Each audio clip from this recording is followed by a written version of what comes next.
Can you say that? Fine, fluffy flower. Fine, fluffy flower. We're live. Oh, why? Sorry, guys. I was looking at vegan waffles. That was part of the ingredients.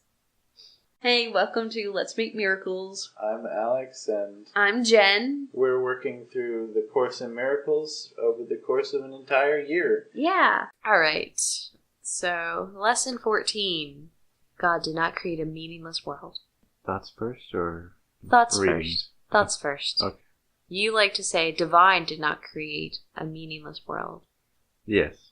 Yes. Because everything has meaning. Everything was meant for something. Except mosquitoes. I don't know why those exist. But, your thoughts. Not on mosquitoes, but of the lesson. Now I can only think about mosquitoes for some reason. Sorry. I'm sure there's something they're good for. No, we're not talking about mosquitoes. God did not create a meaningless world. Divine did not create a meaningless world. Right. I think this is... I don't really know where he's going with this one, to be honest. Well, I guess let's read the first paragraph and then discuss it a little bit there. Lesson 14. God did not create a meaningless world. The idea for today is, of course, the reason why a meaningless world is impossible. What God did not create does not exist. And everything that does exist exists as he created it. The world you see has nothing to do with reality. It is of your own making, and it does not exist. Huh. There you heard it, folks. The world doesn't exist. Alright, podcast over. I mean, I think what he's trying to say is our versions of reality does not exist. Correct. Just like... Because our version is meaningless. Yes. So like the fact that where people feel like everyone's thinking about them, when in reality, nobody's really thinking of them, or very few people are thinking of them. It's more of like everyone's lost in their own little world. They're too busy with that to think of others. In the sense of like, you know, when people are like, oh, everyone's thinking of me, I feel self-conscious of that kind. Not like the fact that people don't care about you. It's different. It's not the point I'm getting at. I think he means it even more generally than that. Because... Well, right. That was just a little tiny example of us creating a false reality. Right. I think I get really stuck on the whole meaningless world. Because I don't view my world as meaningless. I always try to find meaning in things that I do or don't do. That's exactly what he said in the previous lessons. I know! You gave meaning to everything that you see. I know, but it's just like, he did not create a meaningless world, so he's telling you to surrender your ego, your meaningless world. Surrender that, and you will see... the real meaning. Yeah. Yeah. But how do I know that I'm not doing that? Do you see... I'm just normally at peace when my monkey mind isn't going. Okay. Good. Yeah. And I don't really question what the meaning of the world is unless my monkey mind's going, hey, what's the meaning of the world? Why does your monkey mind sound like that? And don't judge my monkey mind. It's my monkey mind. I'm trying to get rid of it. Why are you trying to get rid of him? Just tame it. It makes a good pet. I don't know. I don't think PETA will allow that. ASPCA. It's not a real monkey. I don't know, man. Isn't the ASPCA like a dog thing? Shh. Have you seen our cat, though? She's pretty monkey-like. I think she's a dragon. We're getting distracted.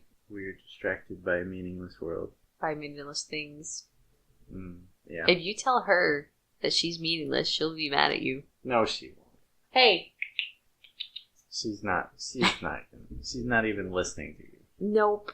She does not care. I wonder what her world is like. It's very different from ours. Yeah. She has very different senses than we do. Very, very so. And that tells you that what she's seeing and what we're seeing can't be the truth. But we all also exist in the same world together. And part of our world is her, and a part of her world is us. Yes, but what she's seeing is just as not true as what we're seeing. Are you going to tell her that? You're going to tell her that her world is untrue? If I thought she would care. Yeah, sure. Newsflash! Cats don't care about us telling them their world doesn't matter.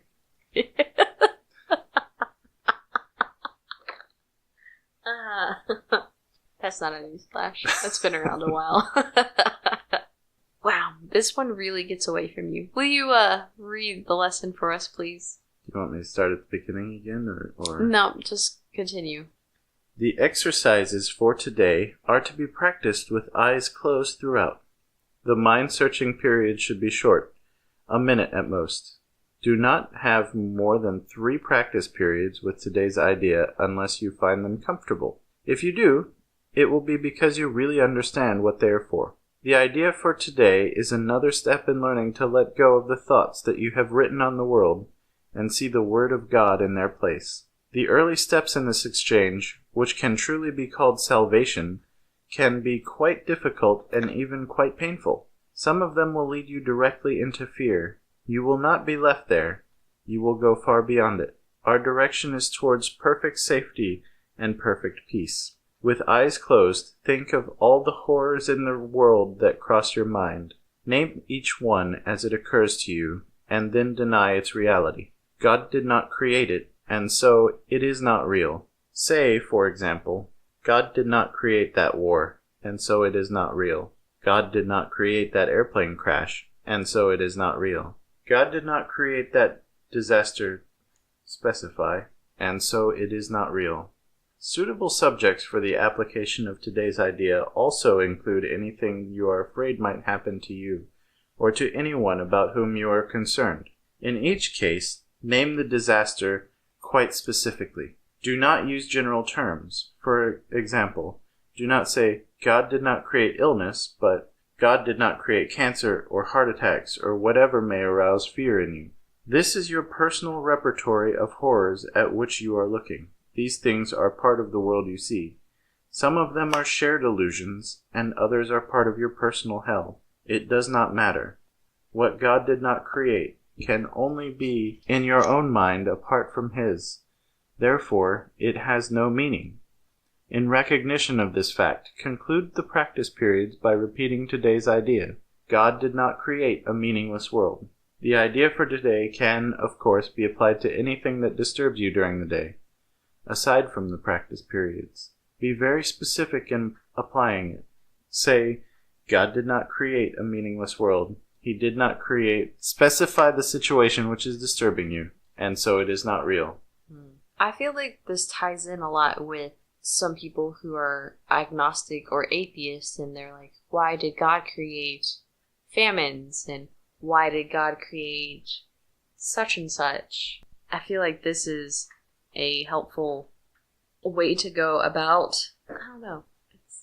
He's trying to point out that we created everything. Is that oftentimes we see things that are bad according to us, but these things only exist in the relative reality, the phenomenal world that we see. But if we were looking at it from the eyes of the divine, we wouldn't see these things, because these are creations of the human mind. This is kind of sad that the human mind has created such sadness in the world. It's also created such greatness too. A lot of beauty. It has. I think it's just as a healer, I try to help add more beauty to the world, and you have to look at both too. Yeah. You have to see like what was created to try to not really undo it, but trying to heal it and turn it beautiful. And it's deep material. Well, I'm fairly certain he's trying to break apart the first layer of duality in people's minds. This idea that good and evil are inherently existing. True. Which, without them, it's hard to understand the world that we see. But He's trying to point out that they're not inherent in the base reality underlying everything. Is he telling us also that all of the sadness that I see in the world is caused by me? And it's not actually there also? Well, he does specify that some are shared illusions. Okay. I mean, the best way for shared illusions to be shared really is, TV, things like that. So that's probably how some of those illusions got shared. Oh, no, they were shared long before then. Okay. They've been going on a while. Because we are... social?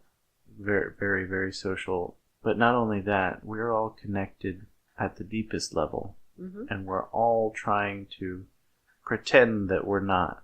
And this pretending that we're not connected is what's causing most of this stuff. I don't see how people can see we're not connected. That's just the base assumption that humanity has lived with for thousands of years now. It's so strange. It is. We're all one race. The human race. We're all connected. We all breathe the same air. We all look at the same stars. Look at the same moon. Warmed by the same sun. We're all made of the same materials. So the illusion that we're not connected never made sense to me. But maybe that's just one layer that I've had erased or never really had. Maybe. Maybe I was created not to see it. Who knows? Maybe. I don't think I should really think about why I don't view the world the same way as others if I don't have to. Right. Anything else you'd like to add? No. Right. All right. Thank you, everyone. Let us know how you feel about this lesson. Contact us if you need any help. Leave a comment or a like if you liked this podcast or video. Don't leave a thumbs down if you didn't. Have a good night. Thanks for listening. If you have any questions, feel free to contact us on our Facebook group, Let's Meet Miracles, or on our Instagram pages at Zenfully Ever After and Heart Lotus Guru. If you could give us a review in iTunes or Stitcher or wherever you listen to podcasts, that would really help us be more visible to more people. Thanks.